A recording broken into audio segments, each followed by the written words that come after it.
नहीं मानम बलम हो, मेला घूमे असो जाइबो हम हो, मेला घूमे असो जाइबो हम। बतिया तोहार नहीं मानम बलम हो, मेला घूमे असो जाइबो हम हो।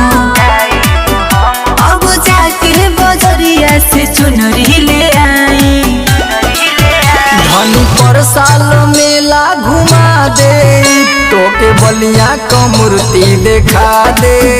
धनी पर साल मेला घुमा दे, तोके रसड़ा क मूर्ति देखा दे। मान जा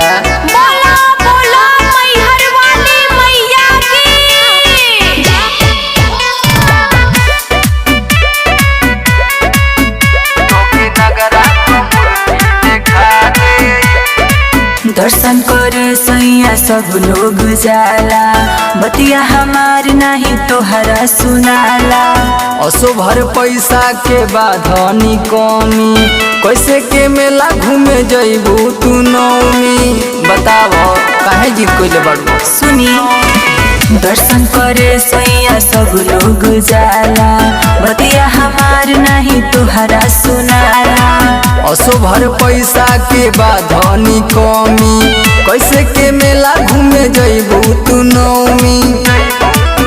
चली मैया के आरती उतारल जाई, धनी पर साल मेला घुमा दे, तोके नगरा क मूर्ति देखा दे। धनी पर साल मेला घुमा दे, तोके बेलथरा क मूर्ति देखा दे। बुझलू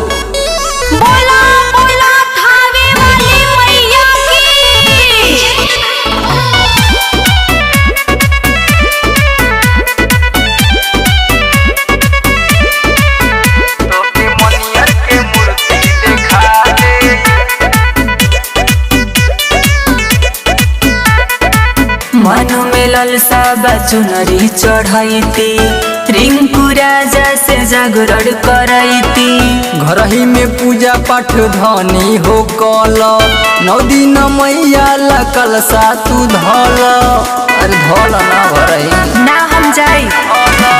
मनु में ललसा चुनरी चढ़ैती, रिंकू राजा से जागरण करैती। घर ही में पूजा पाठ धनी हो कल, 9 दिन मैया ला कलसा तू धल। चली मेला में चौमिन छोला खियाई, धनी पर साल मेला घुमा दे, तोके मनियर के मूर्ति देखा दे। धनी पर साल मेला घुमा दे, तोके बांसुरी क मूर्ति देखा दे। बुझलू।